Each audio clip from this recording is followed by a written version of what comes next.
sampaikan nanti bagian daripada gagasan idenya Mas Alfredo dan juga Pak Gus Goib itu nanti kita tampung untuk kita sampaikan. Dan ini sudah saya sampaikan, tinggal lagi maksud saya, tinggal lagi.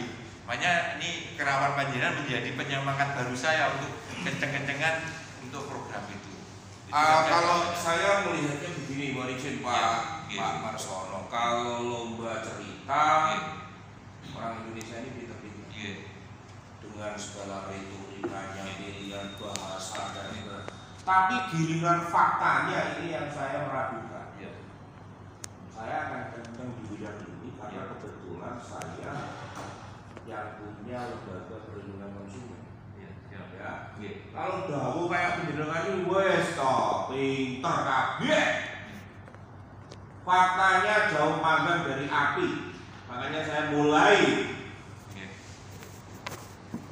Saya tidak pinter bicara, tapi pinter melihat fakta. Ya, kalau bicara-bicara ini semua pinter. Problemnya itu mental kita itu sudah mental korup. Mental kita itu semua mental politisi, opportunity, praktisi. Kalau penjelasan itu wah semua pinter bos. Contoh, cara kita meeting aja harusnya ada papan tulis, dijelaskan begini begono. Ya ini, ya saya kalau dipanggil Pak Bupati ke Pendopo udah nggak mau. Ngapain ke Pendopo? Ya, emangnya foto sama Bupati bisa ditukar nasi goreng? Nggak bisa. Mau jangan aturan habis itu Bupati ini diletean, OPD-nya ya lemot. Itu yang terjadi hari ini. Jadi jawaban-jawaban normatif seperti itu nggak menarik untuk didengar. Makanya saya lebih suka melihat fakta. Mohon izinkan saya sebagai kepala lembaga perlindungan konsumen, sekaligus saya punya media, sekaligus saya punya LBH yang saya mengerjakan banyak sekali advokat. Saya kalau diperkenankan pengen menemani Pak Marsono untuk sebagai mitra positif, jangan diterjemahkan sebagai mitra negatif. Kita harus sering ngopi bersama, sering diskusi bersama. Jangan bertemunya itu ketika sudah gede, sudah gemes. Jangan, nanti saya nggak bagus gitu loh. Jadi saya punya instrumen untuk itu semua. Saya punya target. Kalau pejabat deal ini secara akser Bupati kalau nggak benar bikin kebijakan, Pak seret yang pengadilan. Kalau Mario Biro dulu, kalau Bupati tidak, saya sudah bilang, jenengan kalau nggak benar, seret yang pengadilan. Saya akan kencang sesuai aturan, sesuai hukum. Karena sudah lama saya melihat gelagat, melihat bahasa tubuh pejabat-pejabat Indonesia, Tulungagung. Bulan saya sudah jauh. Jadi kalau orang berpledoi seorang anggota dewan seperti itu, udah biasa loh saya tidurnya sama DPR RI kok. Saya mainnya sama bintang 4 sama Panglima kok, ngobrolnya sama Pak Jokowi kok.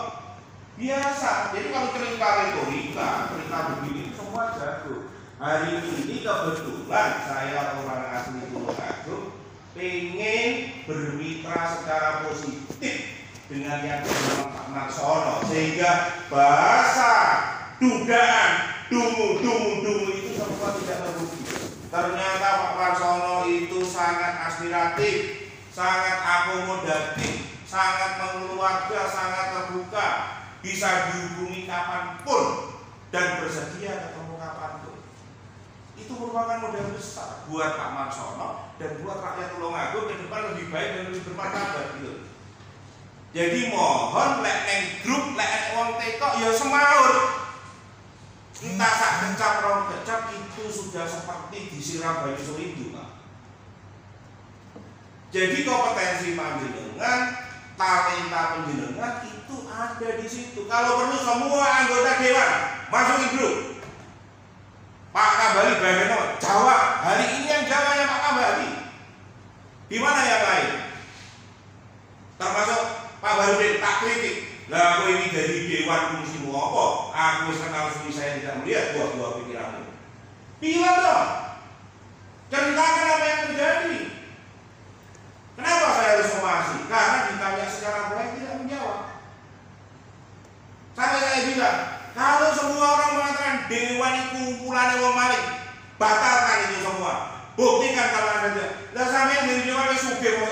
alim. Berbaktilah, bekerjalah, berbuatlah untuk kebaikan. Itu yang saya sampaikan kemarin. Saya kenal baik sama Pak Yai, saya sangat hormati. Tapi Pak WA sejak jadi Dewan Nilai Tanggung Jawab.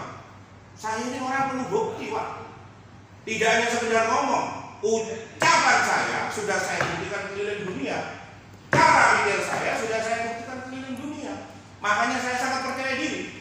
Sepanjang niat saya baik dan saya ikhlas, kalau karena membela rakyat untuk sesuatu yang baik saya di penjara, ikhlas lillahi ta'ala.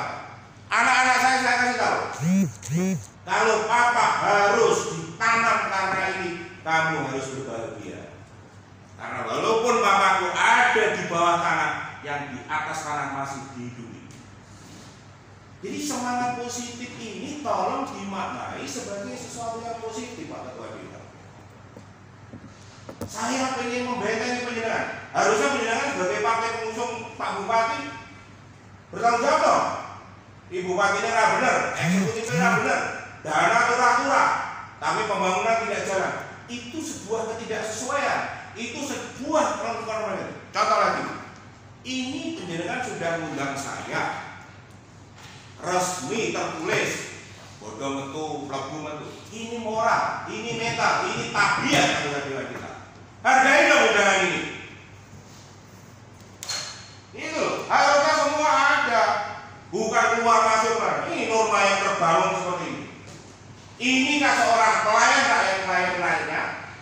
Loh, saya ini bosnya Pak datang ke sini, ditinggal lebu metu.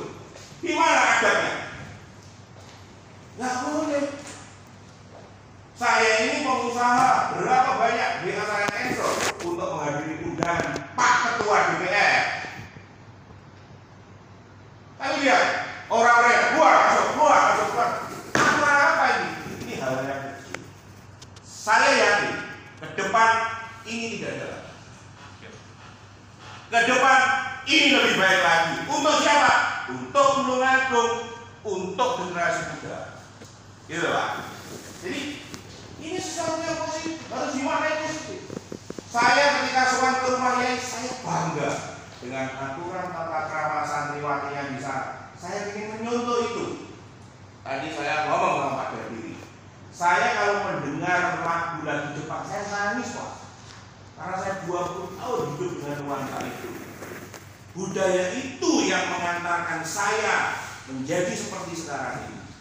Tetapi saya tidak bisa menikmati itu di Tulungagung, di orang Jawa yang harusnya jauh lebih baik. Seharusnya jauh lebih punya tata krama. Saya tidak bisa menikmati itu. Makanya saya sangat sukacita Pak. Hari ini kita bisa bertemu. Setelah itu kita sering berdiskusi. Setelah itu kita sering ngopi, ngasah pikiran bersama-sama untuk Tulungagung. Panjenengan ngawasi eksekutif dibayar, difasilitasi. Saya mengawasi eksekutif tidak dibayar Pak, tapi ikhlas lillahi ta'ala. Saya awasi dengan lembaga-lembaga yang saya ketuai. Kalau ada keluhan konsumen, saya akan beracara nanti. Jadi clear. Barang siapa yang judulnya masih menerima gaji, itu pelayan. Saya pengen dari pelayan orang. Itu yang orang suka lupa. Nerima gaji, nerima fasilitas, lali rumah saya, dorong. Itu yang ingin saya ingatkan. Jadi harus minimal setara. Sering ngopi, sering diskusi.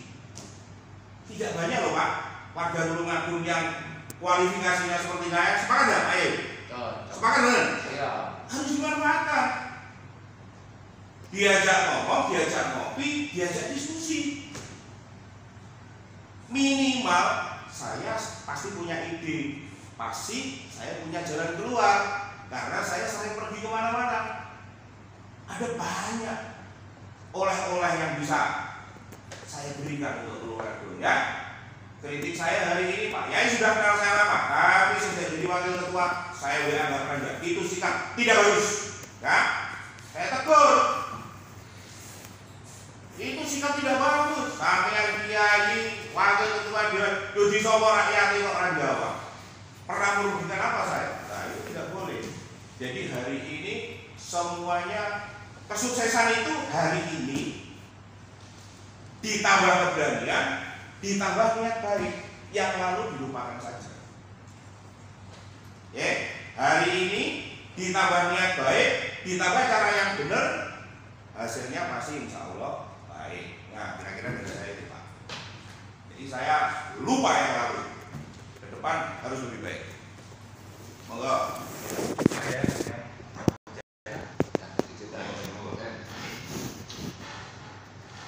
Assalamualaikum warahmatullahi wabarakatuh. Dan sahabat kami itu lain Pak Sekwan juga Pak Pendekar Pak Ahmad sejenak kita bersyukur di bulan Ramadan ini kita menemukan tamu-tamu yang sangat potensi. Alhamdulillah. Dan itu kami merasa terima kasih. Siap. Karena apa? Dengan niatan yang cukup kencang, insya Allah itu membantu kita. Ya, karena apa? Setiap saat Dewan itu juga selalu mendengarkan sambat dan usulan dari masyarakat, dan itu pun juga kita juga berbuat semaksimalnya, baik itu lewat jalur formal atau non formal. Formal dalam arti itu terbatas sekali, tapi non formalnya setiap ada koordinasi sosialisasi atau dengan eksekutif itu kita selalu mengusulkan apa yang menjadi cerita masyarakat yang kita tahu, tetapi kita juga terukur dan mengetahui yang tersadar dengan tupoksi kita. Dewan adalah bukan satu-satunya yang bisa memotivasi, yang bisa memulai eksekutif. Eksekutif itu eksekutornya. Kita hanya maksimal mengusulkan dan mengusulkan. Dan mengawasi Pak. Wah, nanti. Makanya mengawasi itu nanti kan endingnya juga mengusulkan, hal-hal yang terus mengusulkan. Jadi demikian. Kadang-kadang kita itu akhirnya juga sedikit ada kendor sedikit karena ditunjukkan data yang real seperti yang disampaikan Pak Kamani tadi atau Pak Hukum yang sangat kencang mengkritisi tentang jalan. Kalau kita sadar jalan di Tulungagung itu ada 1023 titik, 1023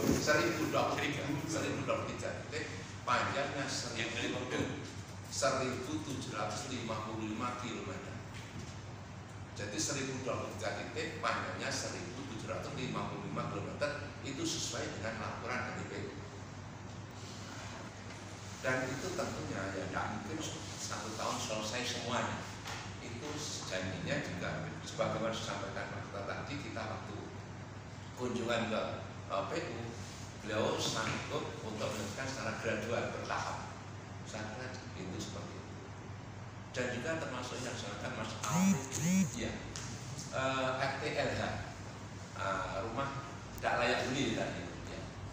Di Tulungagung itu kalau tidak salah datanya ada 5.774 kalau tidak salah. Tahun ini insya Allah dianggarkan dari Pemda 1,4 miliar.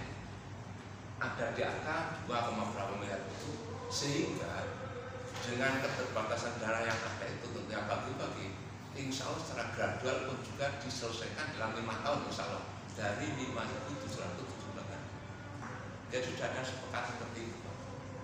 Jadi di mana titiknya? Memang kita yang belum mengecek sekali di mana, tapi saya yakin laporan itu sesuai data. Terus Pak Yai Al-Goibi, kita harus sadar bahwa negara kita itu negara Pancasila, bukan negara Islam. Betul. Sehingga sudut pandang Islam dengan sudut pandang hukum formal baik pidana perdata itu sangat beda. Betul. Nah, hukum Islam kan jelas kita itu selama itu maksiat harus kita berantas. Itu hukum Islam. Tapi harus sadar bahwa negara kita adalah negara Pancasila. Betul, Pak. Kadang-kadang orang itu sedikit diingatkan, kan seandainya kita tahu rok yang sangat minim jangan merangsang kayak poso-poso pisan, atau pada bulan puasa makan di warung vulgar, kita tidak berani. Karena itu di dalam hukum pidana, hukum perdata, hukum formal itu tidak menyangkut situ. Sehingga kalau kita nanti salah langkah, tetapi minimal kita sudah kewenangan kita ya memberikan suatu mau'idhah, suatu dan sebagainya gitu. Untuk selanjutnya tadi Bapak siapa yang bertanya? NJUP ya Pak. Iya. Memang biasanya Bapak yang dulu itu NJUP itu sangat rendah dibanding dengan nilai AJB, jual beli di notaris. Tetapi sekarang di pemerintah Pemda itu sekarang punya appraisal sendiri. Maaf, saya barusan membeli tanah di Karangsuko, Trenggalek. Itu tidak melihat AJB. Di sana Pemda punya appraisal sendiri untuk menentukan besaran pajak jual belinya itu. Jadi seperti itu sekarang. Jadi NJOP itu dulu memang sangat rendah dan tidak NJOP itu tidak mau pajak itu mengambil dari nominal NJOP. Tapi sudah ada penafsiran sendiri itu karena ada average-nya Pak. Trenggalek juga kalau Tulungagung. Berarti Tulungagung untuk sekarang pengenaannya di Saya kira belum muncul setelah dinaikkan NJOP ini, belum muncul soal jual beli itu belum ada yang muncul Pak. Itu dinilai dari mana prosentasenya? Pajak jual beli itu pembeli itu kena 5%, penjual kena 2% saja satu. Ini belum muncul, berarti belum ada perhitungan jual beli yang signifikan.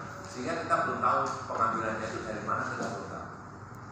ya mungkin karena situasi yang belum jelas ini mungkin orang-orang masih menunda untuk dan untuk diketahui Pak, waktu ada sosialisasi dengan eksekutif tentang NJOP ini Pak, DPR sebenarnya sudah berjuang maksimal sekali. Iya, karena ini kapan ini, kalau seandainya toh itu menaikkan, jangan sekarang. Itu sudah sangat luar biasa waktu itu Pak. Nah, akhirnya jawaban nanti karena tercetak Pak, ini tahun itu dilaksanakan, tahun berikutnya akan ditinjau kembali. Sebab itu Pak Ambali ya. Itu Pak. Dan mohon maaf Pak, saya sedikit menyikapi tadi.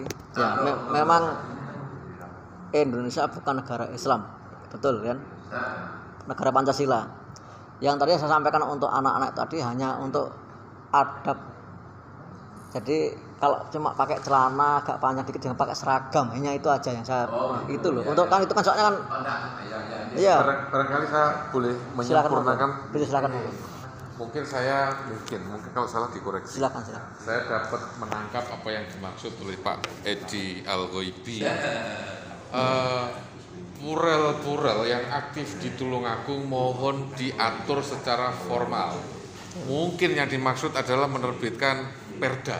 Betul. Adab sopan santun purel ketika bekerja mencari makan di Tulungagung harus berpakaian rapi. Rapinya seperti ini, pakai celana panjang. Gitu ya? Ya betul. Jadi sambung aja. diformalkan.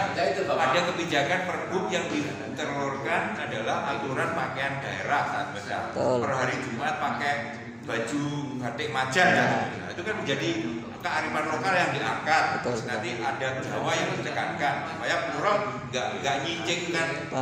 Ya artinya ini aturan ini khusus untuk plural. Frekuensi nyicing itu paling tidak berkurang dengan peraturan batik maksud saya. Saya lanjutkan sedikit. Dan insya Allah kalau menyinggung masalah Ramadan bulan puasa ini, terus kemudian ada pura lewat yang pakainya cingkrang, terus ada orang makan di restoran terbuka, insya Allah bagi orang Islam tidak akan terganggu. Tidak. Yang terganggu itu mungkin Islamnya kurang malah. Betul. Orang terminal Pak, yang terganggu orang terminal Pak. Gitu. Jadi saya pikir tidak perlu dibahas hal itu. Jadi ini untuk mempersingkat waktu adalah yang dimaksud formalitas aturan. Apakah itu masuk Pergub, formalitas aturan tapi langsung membutuhkan karakter itu. Betul. Jadi yang khusus Pak, khusus kepada purel gitu. Ya. Jadi purel sendiri dapat memahami aturan ini ada. Kira-kira begitu ya. Betul. Ya. minimal adalah fasilitas Ya, antikan untuk saya pesan. jadi pada endingnya Pak Pendekar itu Siap. Pendek dan kekar. ya, ya endingnya Pak, Dewan itu merasa terbantu dengan yang terbantu seperti Pak ya, karena juga kita itu juga ingin mencapai kepentingan masyarakat. Kita itu dipilih oleh masyarakat, tetapi juga ada keterbatasan karena eksekutornya itu eksekutif. Terima kasih. Siap. Assalamualaikum. Waalaikumsalam warahmatullahi wabarakatuh. Ada yang lain barangkali? Jadi kalau enggak, dibilang kita itu hari ini membuat satu keberkahan bersama dalam bulan puasa, daripada menggoreng di teras di halaman, lebih baik goreng dalam rumah tapi menjadi sebuah makanan yang tidak dinikmati keluarga. Maksud saya ketika ada problem krusial yang muncul merupakan satu persoalan bersama, segera aja digodok menjadi sebuah inisiasi langsung menginspirasi dari sebuah Siap. Kalau menurut saya ini saya tadi diskusi sama aku yang harus diketahui kita hari ini yang paling strategis ada 2 poin. Satu di wilayah pendidikan ini ada dibutuhkan publik terlalu luas besar. 2 juga ada yang strategis lagi adalah kerusakan infrastruktur yang memang sudah amat sangat terlalu kedaluarsa sekali itu penanganannya. Itu yang paling penting. Jadi itu yang bisa harapan. Jadi walaupun Mas Alfredo ada seusia sampean Mas, saya lebih senang kalau sampean punya gagasan ide seperti itu. Seperti memberdayakan, ini kan sudah agak kolam ini yang ngerowo center selatan.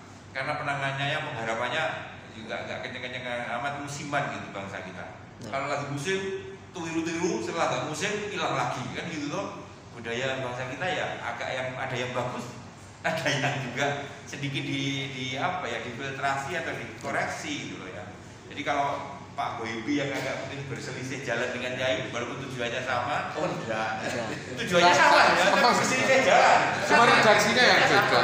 Cara pandangnya yang beda maksud saya. Redaksinya Akan yang bisa beda. disiasati dengan kemasan maksud saya.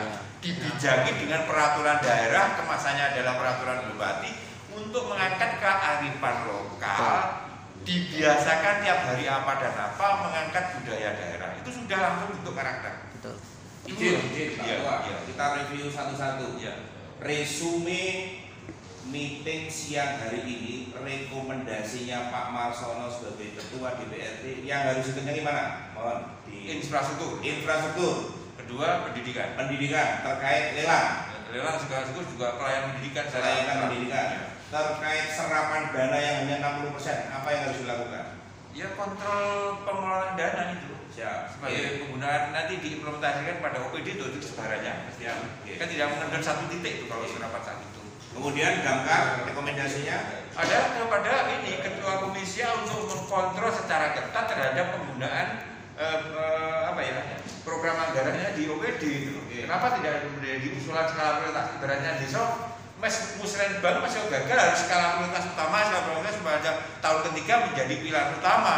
Kalau nanti usul 1 kali 2 kali terus ngilang, yo siapa yang mau memperhatikan? Karena yang antri kan lebih banyak. Jadi skala prioritas terus kentengin dan melakukan pendekatan komunikasi stakeholder yang ada, pendekatan dengan dewan yang dipilih atau gimana, terus orang yang paling dekat dengan pemegang pengguna anggaran, setelah itu bisa pilih. Kalau nggak gitu nggak bisa jalan. Oke, berikutnya kalau ada isu-isu yang krusial, bagaimana bisa ketemu dengan Pak Ketua Dewan? Ya kita susun waktu. Ya, Dan kalau memang nggak bisa ketemu, paling tidak kita bisa telepon atau Iya. apa itu. Saya pikir itu. Jadi yang kemarin PKL itu Mas Nanang itu yang saya kesan untuk mengkomunikasikan teman-teman PKL. Saya juga punya bidaan dapur rosok apa itu punya bidaan. Jadi benar bisa. Mereka butuh dana nggak besar, tapi bisa berkarya untuk keluarga orang rosok. Saya juga punya bidaan bakul leteng, bakul sayur. Ada 40, sekarang berdananya jadi 70 orang. Ya cuman kasih modal. Kalau kemarin tahun 2007 itu 250 bisa obrok, sekarang 500.000. Bako pentol juga gitu. Sekarang kemarin bako pentol itu tahun 2006 cuma 100-150 udah jari pentol sama 1 tahun. Tapi sekarang 300 sampai 500 karena saya ketemu mereka. Cuman kalau kita suruh jadi membentuk komunitas tidak bisa. Ternyata apa? Mereka antar bakul bersaing. Kalau suruh bentuk organisasi nggak bisa, bakul pentol, bakul satu nggak bisa. Jadi saya lebih senang Mas Alfredo punya kreasi mengkomunikasikan dengan teman-teman milenial bagaimana dulu aku menjadi lebih baik Kalau saya jujur, saya juga punya anak seusia Mas Alfredo itu malu karena Blitar punya begini, kota kita kok belum, Mbak? Gimana? Ini kan punya yang Kominfo ini yang harus punya kreatif. Saya punya dengan anak seusia sampai Anda juga agak mirip-mirip aja seleranya tentang apa itu medsos gitu. Jadi jangan patah semangat, kayak bapaknya kenceng tapi konstruktif. Siap. Konstruktif dan berdasarkan aturan. Ya. Nah, gitu. Harus berdasarkan aturan. Sabun? Gimana? Ye. Mas Edi sudah? Pak Bali? Ye. Pak Darmaji, suara ya.